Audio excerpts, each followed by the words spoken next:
one that gets that person surrounded. That's what he did. God began to bring me into situations where I realized that I didn't have everything all figured out. I thought that I did. I thought that I had the whole universe and the entire experience of spirituality and the experience of God completely figured out. So things started happening. Like I was still living, I was a senior, I guess, in college, living near campus. They were doing some construction work on campus. So I took a little can of paint I had after I'd painted my apartment and went down where there was a big white wall, wooden fence around the construction site. And I painted a big women's liberation symbol, you know, the women's symbol with the circle and the cross underneath and a fist in the middle. And then I wrote around it, "Sisterhood is powerful." And I was admiring my handiwork and standing there looking at it. And a guy who I didn't know, he looked like another student, though, came walking up the hill toward me. And the campus was strangely deserted. It was like there was nobody else around about sunset. And when he got up to where I was, he stood and he looked at what I'd written and he said to me, "This is not important." What a strange thing to say. This is not important. This is not really important, he said. But there's something that is important, and you're going to find out what it is. And then he just walked on, you know, leaving me with my paintbrush dripping down into the street and thinking, what was that?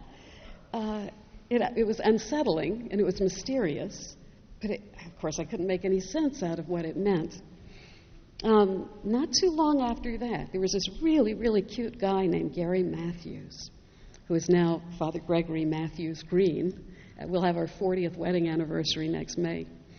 And we were dating, and I was like the Mother Earth feminist, groovy, spiritual sort of a hippie. And he was like the political atheist kind of Students for a Democratic Society kind of hippie. Neither of us were religious, but I was interested in religion, and he really was not. It was like shrug, he didn't care. But he had a favorite professor, a philosophy professor, and he'd taken all his courses. Last of all was philosophy of religion. And the first day of class, the professor said, "When you come next week, bring a Bible with you, and I want you to have read one of the Gospels. So prepare by reading one of the Gospels." And I still remember that he found a Bible, he looked in the index, he found that there were 4 Gospels, and that the shortest one was Mark. So he read the Gospel of Mark. And it had a very powerful effect on him. For some people, that's part of their story, that they read one of the Gospels and it just knocks them out. For me, when I read the Gospels, again, it was like shrug, who cares? Of course it's going to sound like that. It was written by Christians. That's the way they would write that story. It didn't have any impact on me. But for him, it was, in the Gospel of Mark, it was the person of Jesus Christ. It was, he just kept saying, there's authority here. There's never been another human being like Jesus. Somehow what he says, I know whatever he says is truth. He just bears truth with him. And he said, I have been thinking there isn't any God, but Jesus seems to think there is a God, so I'm going to have to think about that. And I panicked, and I said, "Oh, you're not going to turn into one of those Jesus freaks, are you?" And I started saying, in all religions in the world, there's a dying and a rising God, and this is just a, kind of a Jungian archetypal theme, and just saying whatever I could. So he kind of backed off. He didn't pursue faith at that point. But the figure of Jesus in the Gospel of Mark had made quite an impression on him.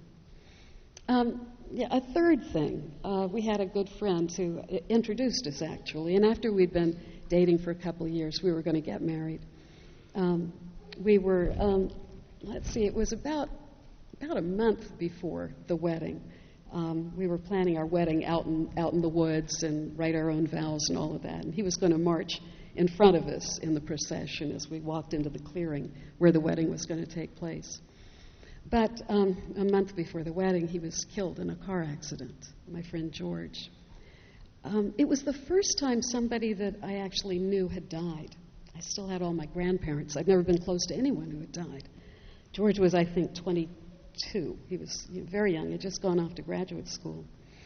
And it shook me up a lot. And I was left with all the questions that a non-believer has about what happens when life ends. Is it just like blowing out a candle and there's nothing?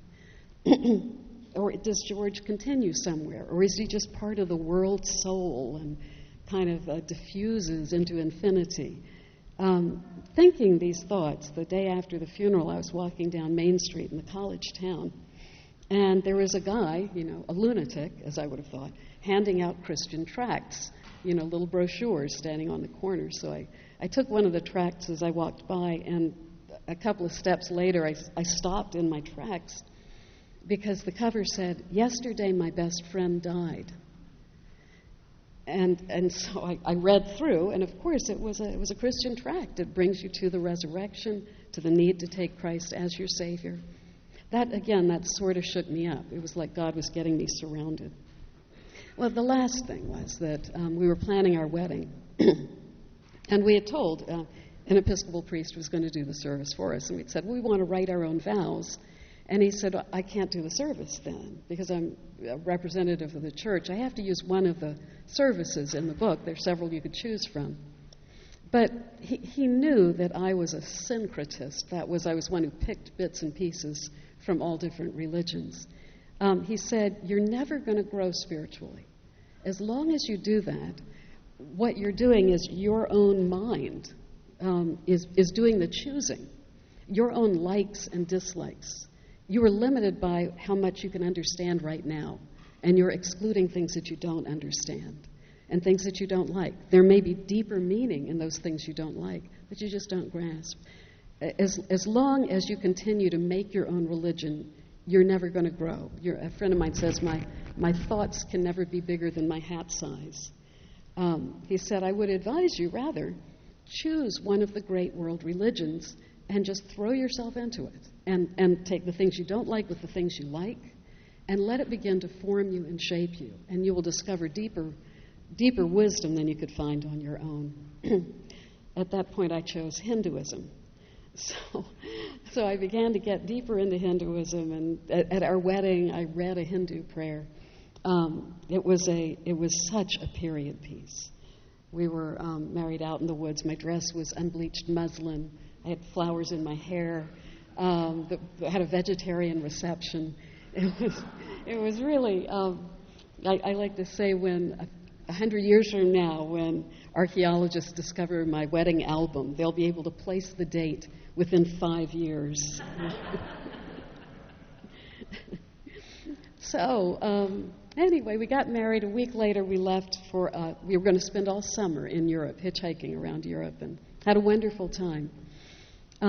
We were in England. We'd kind of gone up and down the other side of England into Wales. We took the ferry over to Ireland and hitchhiked to Dublin. It was June 20th, 1974.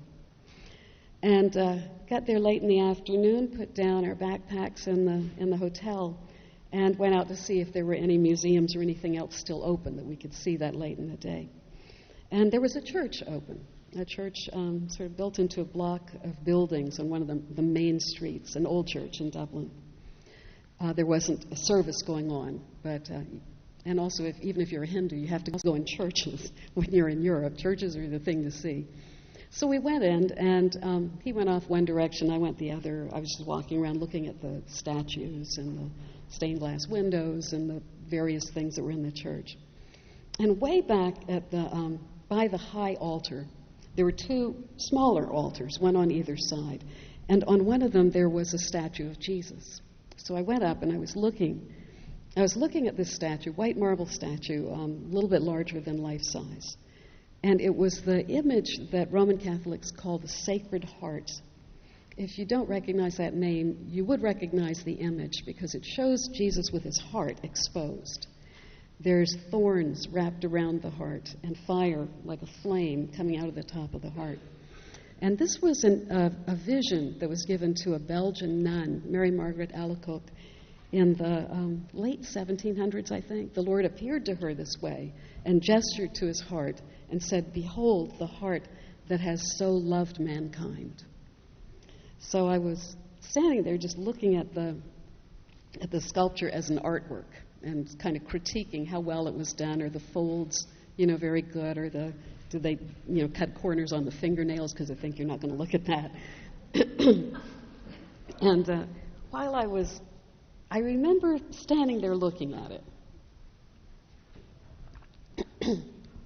And then the next thing I knew, I realized that I had fallen to my knees.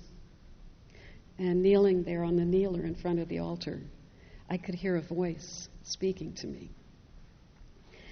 It wasn't a voice that I heard with my ears. It wasn't an external voice. It was interior, and it was filling up my awareness. It was like there was a little radio in my heart that I never knew was there.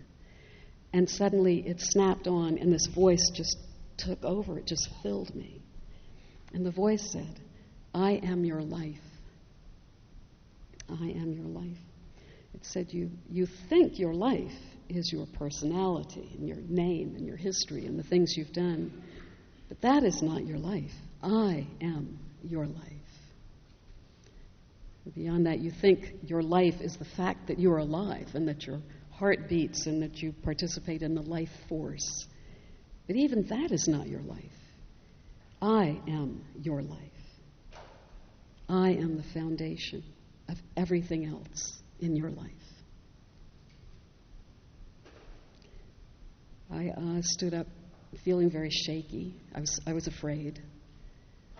I had both the reaction, what was that? I have no idea what that was, and also the reaction, I know exactly what that was. I know exactly who that was. There was no doubting it. I knew that I was going to follow Jesus Christ for the rest of my life from that moment forward. I knew that he was real. I knew that he had risen from the dead because he's alive now. I don't have to see a video of what happened on Easter morning in order to know for sure that he rose from the dead. I knew that he was God somehow. I mean, I didn't know anything about theology or the Trinity, but it was so clear that he was my creator in such a profound sense that all my life and all I am sort of flows out of him and would be nothing without him, that God made everything out of nothing. And to not be in him would be to be in nothingness. My theology was still kind of screwed up. One of the things I thought was, well, I guess instead of being a Hindu, I'll be a Christian, but really all religions are still equal. It took me a while to think that one through. God is so patient. I had an immediate, overwhelming conversion to the person of Jesus Christ, but it took me a while to get my thoughts and my thinking straightened out about that. I couldn't tell my husband. It was a week. I just felt like I couldn't put it into words. It was so overwhelming. So a week later, we were, by then, in the south of Ireland, hitchhiking on the side of the road, and I kind of summoned my courage and said, I have to tell you about something. You remember last week in Dublin? And so I told him the story, and he said, it'll pass. He's been a pastor 35 years now. So I thought it was going to pass, but it didn't. And I really, really wanted to read a Bible, so I got a little King James version. I started at Matthew. As I read through, I remember coming to the Syrophoenician woman who asked Jesus to deliver an evil spirit out of her daughter. And the Lord says, I'm sent only to the children of Israel.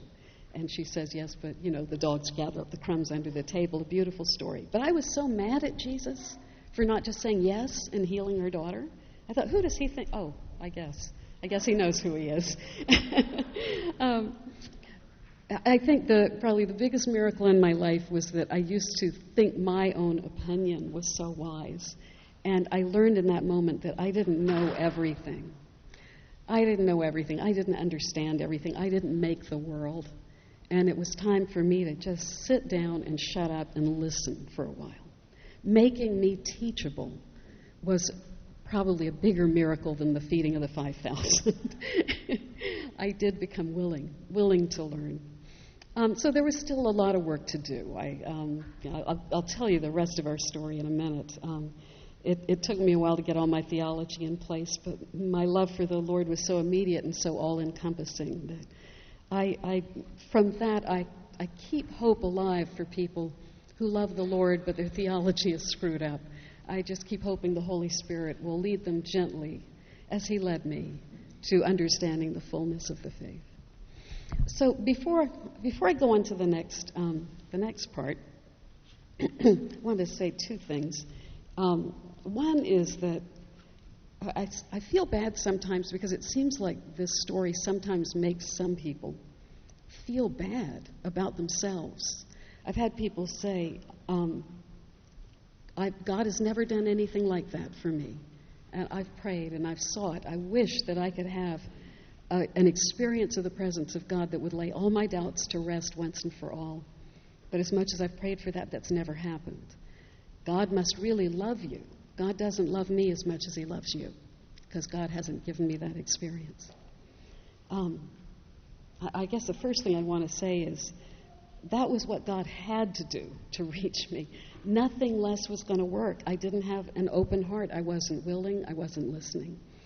It was going to take a 2x4 to the side of the head, to get my attention. There's that old joke about the farmer whose donkey's praising what a wonderful donkey he is and how smart it is and all this, but he has to hit it on the side of the head with a 2x4 to get its attention, first of all. You can reason back from the size of the 2x4 that the Lord had to use to the size of the donkey he was dealing with at that point. And it may be that God has not had to use extreme measures for you because you've just been a lot more tractable. You've been more willing. You've wanted to love him. You've wanted to know him better. You've been faithful. If you don't have on your conscience what I have on mine, blasphemy and intentionally trying to destroy the faith of baby Christians, rejoice and be glad. Blessed are you. If you can look back over a lifetime of faithful church attendance, even though you weren't feeling wonderful, transporting things, what a great reward you are earning in heaven because your faithfulness pleases the Lord so much. Your steadiness, your perseverance. He doesn't have to use extraordinary things to get your attention or to keep you following. You are his servant. You are his beloved servant. And thanks to you, there was still a church that existed when I was ready to come home again. When I had gotten finished with mocking your Lord and blaspheming your Lord and making fun of you, when I had been humbled and I had to go home. Thanks to you, there was a church there that I could go home to. Faithful Christians like you who just keep showing up every